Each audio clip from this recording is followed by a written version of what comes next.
와인잔을 돌리며 그를 처음 봤을 때부터 나는 이미 머릿속으로 계산하고 있었다. 키 180cm 정도, 정갈하게 빗어넘긴 회색 머리, 그리고 무엇보다 왼손 약지에 선명한 결혼 반지 자국이 내 시선을 끌었다. 최근 이혼한 남자의 전형적인 모습이었다. 50살의 나이로 와인 동호회에 나온 것도 사실 와인 때문이 아니었다. 친구가 권했다. 경제력 있는 중년 남성들이 많이 온다며. 이혼 후 혼자 살기엔 모든 게 빠듯했고 국민연금만으론 노후가 막막했다. KTX 기장을 하고 있습니다. 그가 자기소개를 할 때 내 마음은 이미 두근거리기 시작했다.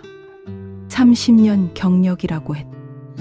정년까지 몇 년 남지 않았을 테니 연금이 상당할 것이다.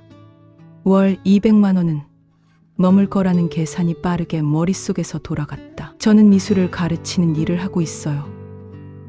반은 거짓말이었다. 정확히는 이혼 후 파트타임으로 어린이 미술 교실을 전전하며 겨우 생계를 유지하고 있었다. 하지만 굳이 그런 초라한 현실을 털어놓을 필요는 없었다. 그는 매력적이었다. 외모도 멋있었지만 무엇보다 30년 경력의 든든한 직업과 노후, 연금이 큰 매력으로 다가왔다. 솔직히 이 사람과 함께하면 연금을 받을 수 있겠다는 생각에 욕심이 났다. 교제는 순조로웠다. 그는 신사적이었고 데이트 비용을 모두 부담했으며 나를 소중히 대해주었다. 가끔 업무상 갑작스런 출장으로 연락이 안 될 때도 있었지만 KTX 기장이라는 직업 특성상 이해할 만했다. 6개월의 교제 후 그가 청혼했다. 함께 남은 인생을 행복하게 보내고 싶습니다.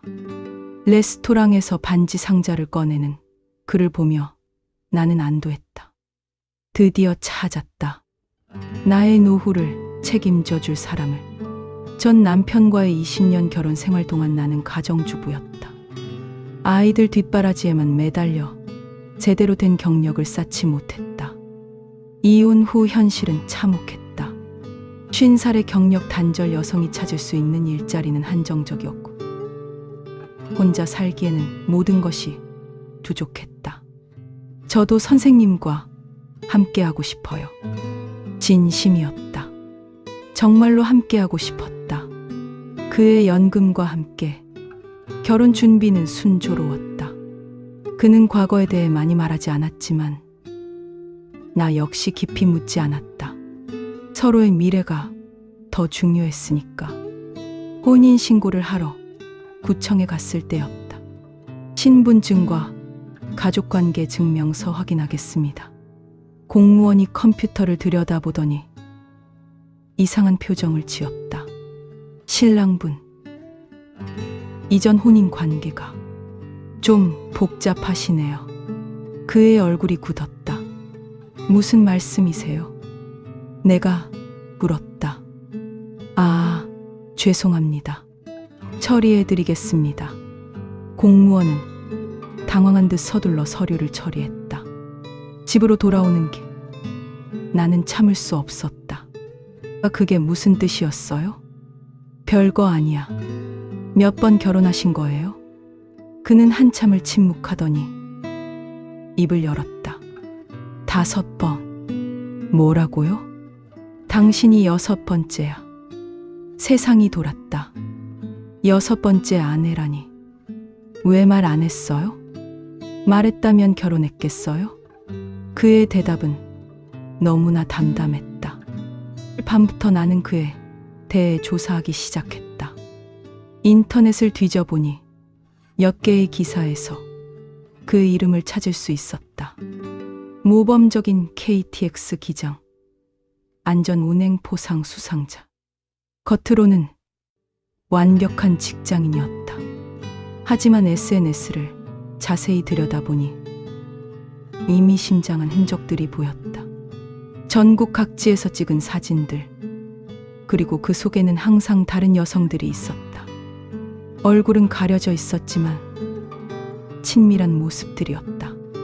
알고 보니 그는 직업 특성상 전국을 다니며 외박했고 각 지역의 여자들을 만나 결혼과 이혼을 반복했던 것이 이전 여성들도 아마 그의 안정적 직장과 연금을 보고 결혼했을 것이다.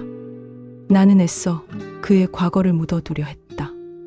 하지만 그의 버릇은 고쳐지지 않았다. 지금도 지방 운행에 나가면 여자들과 만나는 것 같았다. 늦은 귀가, 설명할 수 없는 호텔 영수증들, 그리고 가끔 다른 여자 이름으로 나를 부르는 실수들. 사실을 알면서도 나는 이혼하지 못했다. 이 나이에 또 이혼하는 게 자식들한테 부끄러웠다. 첫 번째 이혼도 아이들에게 상처를 주었는데 또다시 실패한 결혼 이야기를 어떻게 꺼낼 수 있겠는가. 그래서 나는 애써 모른 척하고 살아가고 있다. 그의 외도보다는 내 노후를 지키는 게 더 중요했다. 현실적으로 생각해봐야 했다. 지금 이혼하면 나는 다시 혼자가 된다. 55살에 아무것도 가진 게 없는 여자로. 그래서 나는 계산하기 시작했다. 언젠가 그와 이혼하게 될 경우를 대비해 그의 연금을 나눠 받으려면 어떤 준비를 해야 하는지. 결국 나는 변호사를 찾아갔다. 연금 분할에 대해 알아보기 위해서였다. 배우자 연금을 신청하려면 먼저 이혼한 상태여야 하고 혼인 기간 중 국민연금, 보험료 납부 기간이 5년 이상이어야 합니다. 변호사의 설명을 들으며 나는 머릿속으로 계산했다. 우리가 결혼한 지 이제 3년. 2년만 더 버티면 된다. 이혼 후 분할연금을 미리 청구할 수 있는 제도도 있습니다. 이혼일로부터 3년 이내에 청구하면 됩니다. 결혼 기간에 해당하는 부분만 절반씩 나누는 거죠. 하지만 최근에는 법이 바뀌어서 별거하거나 실제로 같이 살지 않은 기간은 혼인 기간에서 제외됩니다. 그 말을 듣고 나는 더욱 확신했다. 절대 별거하면 안 된다.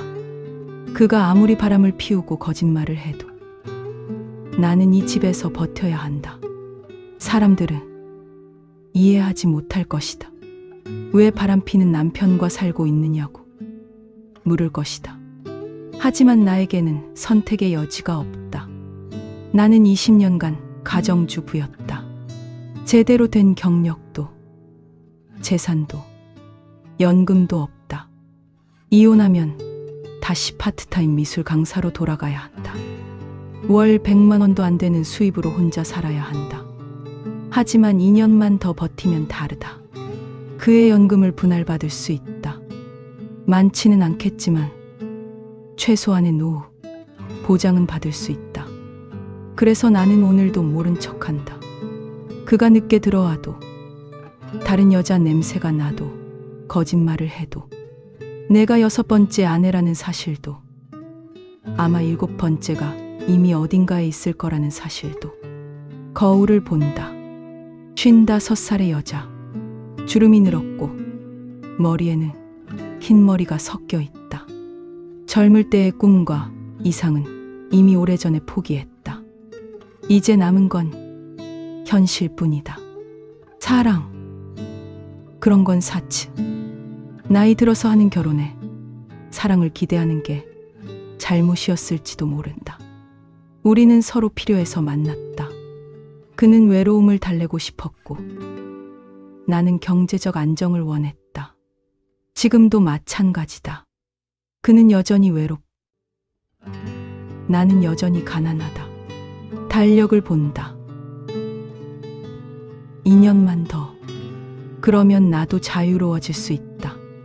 그의 연금 일부와 함께 창밖으로 KTX가 지나간다.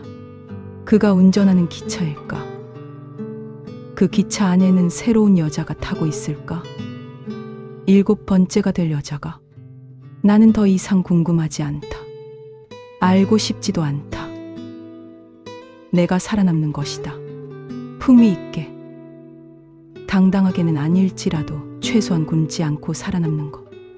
2년 후 나는 그에게서 자유로워질 것이다.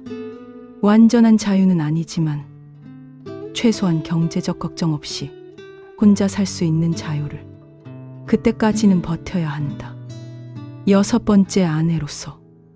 아니, 마지막 아내로서.